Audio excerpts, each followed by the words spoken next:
Earlier today, the House Oversight Committee Democrats released tranches of new photos and video from the so-called Epstein Island. That's the estate. That's one of two entire islands that Jeffrey Epstein owned in the U.S. Virgin Islands. It's where his accusers say he trafficked and abused underage girls. A few of the newly released photos stand out for their sheer weirdness, like these images of a room with a dental chair and masks of men's faces on the wall. We don't know why Epstein had a dental chair or dental equipment in his home, but at the time of his death, his girlfriend was reportedly a 30-year-old licensed dentist. Congressman Robert Garcia is a Democrat of California, the ranking member of the Oversight Committee, which made these photos public, and he joins me now. All right, Congressman, can you just walk us through what was released today and what their origins are, how they got to the committee? Right. So late last night, we actually received about 5,000 documents, videos, and photos. And this is a combination of documents essentially and photos from the U.S. Virgin Islands, the government, and also additional documents and bank records from J.P. Morgan as well as Deutsche Bank. Now, those records we are still processing and certainly hope to release in the near future what we can. But what you're seeing right now are essentially videos and photographs taken by officials in the U.S. Virgin Islands of the estate on the island. And these, of course, many of these photos and pictures have obviously never been seen before.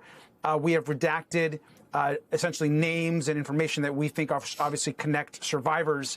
But it's really disturbing stuff. And what we have said from day one as Oversight Democrats is any information that we receive, whether that's from the Virgin Islands, from banks, from the Epstein estate, like when we got the birthday book or the emails that we released a couple of weeks ago, we're going to put that out to the American public. We know that the DOJ is not interested in transparency or the truth. They are leading a cover-up. So whenever we get information that can broaden the picture of who Jeffrey Epstein was and his horrific crimes against children and women, we're going to put that forward, and that's what we did today. You mentioned the financial records, which I think a lot of people have interest in, and Ron Wyden has been talking about a bit, and I think maybe had seen some versions of them. So obviously that's more sensitive material. I imagine there's some vetting there, but your anticipation is that that will be publicly released and searchable as well? That's our plan. I mean, right now, we just received the materials last night, and it's pretty complex information. Obviously, we know, and we've heard this directly from the survivors, to follow the money. There was an enormous amount of money that was essentially being transferred from individuals to Jeffrey Epstein, to his criminal enterprise, to Ghislaine Maxwell. And there are reports that some of this money could have been connected to other foreign governments.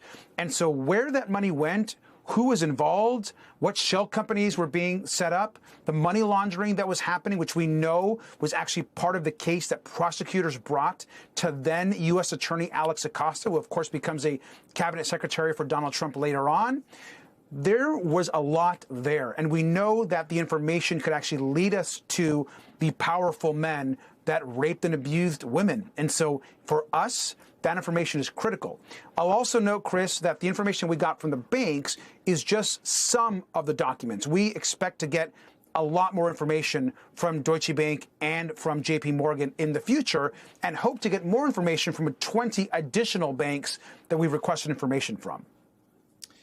There's an item in the Washington Post today about the senators who were writing to Pam Bondi as we approach basically the halfway mark on the 30-day ticking time clock on the release, asking Bondi to brief them by Friday on any new evidence, information, or procedural hurdles that could interfere with the department's ability to meet the deadline, which requires the administration to release the files by December 19th. You just said you believe they're engaged in a cover-up. Are you confident they're going to produce what they're legally required to produce in the 30-day window? I'm not. And I'm not confident in it because they've had months to do so. We have a subpoena on the same exact documents through the Oversight Committee that we put in place months ago, of which they've released almost nothing but information that was already available to the public. Then the Congress votes in a bipartisan way to essentially release the same documents, and they have released nothing. So I'm hopeful they do so, but their past behavior does not give me any confidence in them actually releasing anything. They've set up this kind of shell investigation out of the Southern District of New York, which we know they may try to use to hide documents or to not release documents because they're in another investigation. The fact is this: Donald Trump can release all of the documents right now. He's had the power to release them from day one of his presidency, which he promised to do so and has yet failed to do. There are women out there right now who are being re-traumatized every single day and need justice and closure. They should release the files immediately, and let's hold all the powerful men that did harm accountable. Congressman Robert Garcia, thank you very much.